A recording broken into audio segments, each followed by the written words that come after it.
So today I'm answering a YouTube question.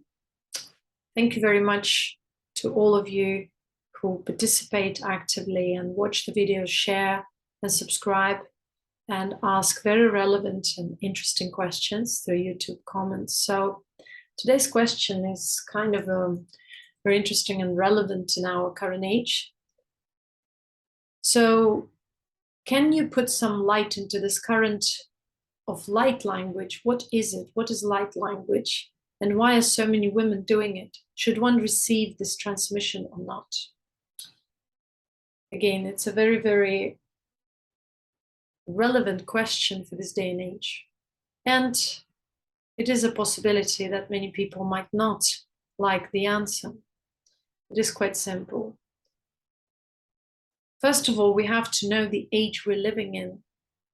And this is the age of delusion, the age of self-fragmentation and dispersion. So there are a lot of phenomena, spiritual phenomena, and all kinds of phenomena, supernatural, that we're not aware of. And all we know about it is hear and say, or someone else's understanding, speculation, or sort of a use of imagination where we try to just validate ourselves through certain experiences and create a special status about ourselves through these experiences. Now, a lot of people, especially the New Age community, no offense, is trying to, look for special experiences, whether through plant medicine intoxication or getting in touch through some kind of entities within the creation that they are not aware of from a higher spiritual perspective, because even though they might have experiences of spiritual nature, these experiences are still transitory. Now, language came to existence in later yugas. In higher yugas, there was transmission, there was sharing of consciousness. And again, language is a material or is a crystallized form of communication, a crystallized form of one's consciousness emanating. So when we speak about higher yugas and previous higher eras, we speak about transmission, we speak about consciousness being connected or unified in a certain field. Some people call it Akashic records, right? But these are not just records. This is the unified field of collective consciousness, which is still vibrating high frequency. And even though this frequency is at this point of time not quite acknowledged by the majority of people, it is still there. And it can be accessed by certain people who are refined and emanating that higher frequency or are connected. So their inner being is a part of that. That's why they can say that they simply know. They realize what self-born knowledge is because they're connected to that. Now, the collective consciousness, the field of collective consciousness of this realm of creation has different dimensions, which are also of lower nature. So sometimes people connect to that as well.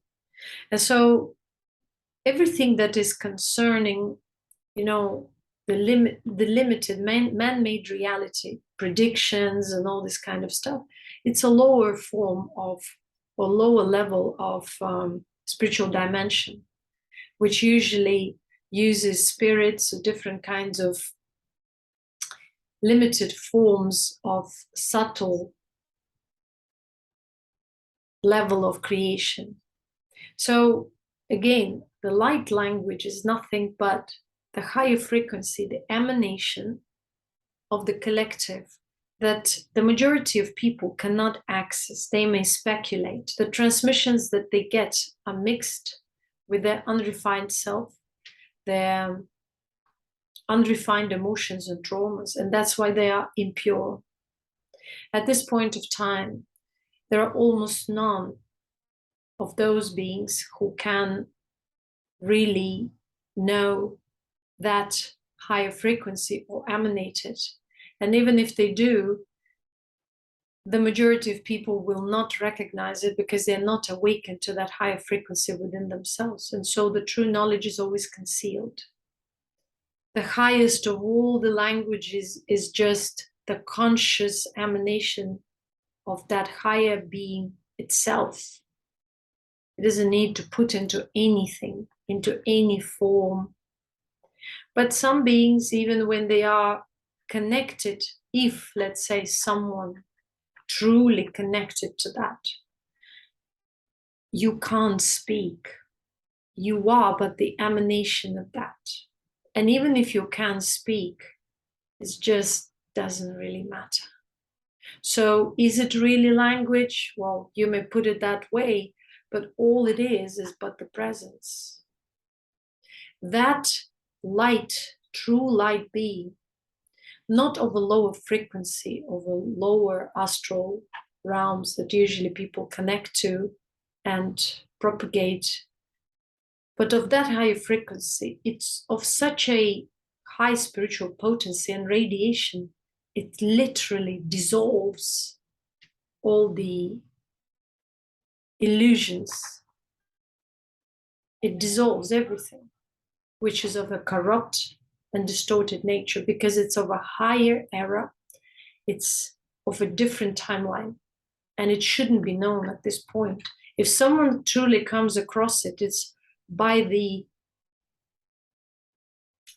I would say, by the fortune or by their own merit, by the soul merit, or by the connection from the past that they happen to recognize as frequency. Otherwise, they'll feel repellent feeling, fear, hate, disgust, because truth, the frequency of truth, the higher frequency of truth, disturbs the darkness, dissolves and disturbs and invokes hate, invokes that which is hidden and occulted from one's limited consciousness.